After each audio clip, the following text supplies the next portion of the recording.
Next is pars intermedia hormone or hormone of intermediate pituitary lobe, that is melanocyte stimulating hormone.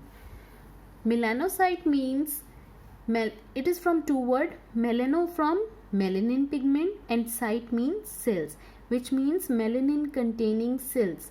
So this melanocyte stimulating hormone produced by intermediate pituitary lobe, it acts on melanin containing cells known as melanocytes, and these melanocytes, they are responsible for changes in skin color, or you can say these melanocytes are responsible for pigmentation of the skin. More the melanin pigment in the skin, more darker will be the color. It means the person, if there is more exposure to sunlight also, then the skin color become dark, it becomes tan due to presence of more melanin pigment in the skin. If there is less exposure to sun or due to genes, then if melanin pigment is less in the skin, then the color will be, skin tone will be fair. So melanocyte stimulating hormone produced by intermediate pituitary lobe, it acts on melanocyte or melanin containing cells present in the skin and responsible for changes in skin color or pigmentation of skin. Now the hormones of pars nervosa or hormones released by posterior pituitary lobe. As I told you earlier, that posterior pituitary, it stores and release two hormones, that is oxytocin and vasopressin, which are actually synthesized by hypothalamus and are transported through the axon to the posterior pituitary lobe. Now first of all, we will discuss about oxytocin. It is also known as OT. This hormone oxytocin, it acts on smooth muscles of our body and stimulate their contraction. So wherever smooth muscles are present in our body, their contraction, it is also regulated by the oxytocin hormone. But mainly in case of females, this oxytocin, it stimulates vigorous contraction of uterus at the time of childbirth. So it is responsible for uterine contraction of the uterine contraction during childbirth, and it is also responsible for milk ejection or milk release from the mammary gland.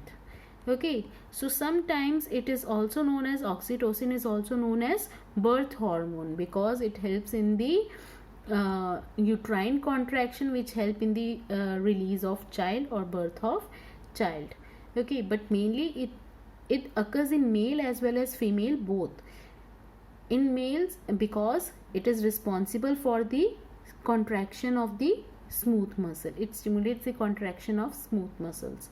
Now next hormone is vasopressin or antidiuretic hormone. Now this vasopressin or antidiuretic hormone, you have already studied in the chapter number 19, excretion. Do you remember about antidiuretic hormone? Yes, this antidiuretic hormone or vasopressin, it acts on kidney and it stimulates the reabsorption of water and electrolytes from the distal convoluted tubule, DCT, collecting tubule and collecting ducts, and it reduces the loss of water through urine, that is diuresis. That's why it is known as antidiuretic hormone. Anti means opposite, diuretic means production of more water or loss of more water through urine. That's why it is known as antidiuretic hormone. Do you remember the functioning of antidiuretic hormone or vasopressin? Whenever there was loss of fluid or there was scarcity of fluid in the body, osmoreceptors present in the body, they send signal to the stimulatory signals to the hypothalamus.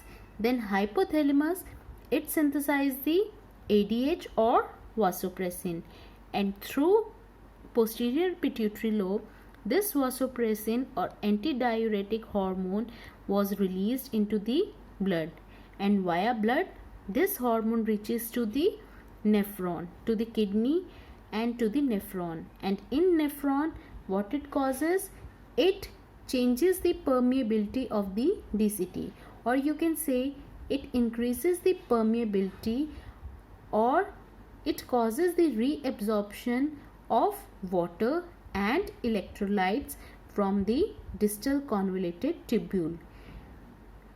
Remember the term conditional reabsorption. Yes, for conditional reabsorption of water and electrolytes from the DCT, the hormone antidiuretic is responsible, or vasopressin is responsible. With this, hormone of pituitary glands are complete. One more thing I want to tell you, that if there is deficiency of ADH or vasopressin in the body, then there will be excessive loss of water, or you can say there will be no reabsorption of water, and this result in increase in urine output. If urine output will be more, the person will feel dehydrated, and this condition, when there is excessive urination in the deficiency of vasopressin, it is known as diabetes insipidus. What it is known as? Diabetes insipidus. INSIPIDUS. Actually, it's not the diabetes, but the person is producing more urine, and in the urine of the person, if the person will go for the check, the diabetes will not be detected, because there will be no loss of glucose in the urine of such patient. So it is simply only known as diabetes insipidus. It is not due to pancreas, it is not due to the less secretion of insulin, it is because of the deficiency of the hormone vasopressin. Okay, and what happened in the diabetes, the actual diabetes we will discuss later on, that is known as diabetes mellitus. Okay, so you should know the difference between these two words, diabetes insipidus and diabetes mellitus.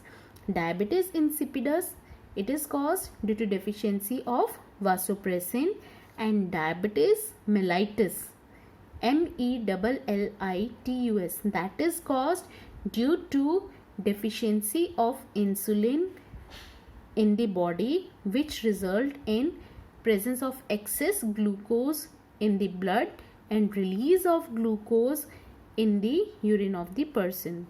So in case of diabetes insipidus, there will be no glucose loss in the urine, whereas in diabetes mellitus there will be loss of glucose through urine. That's all for today. Thank you everyone.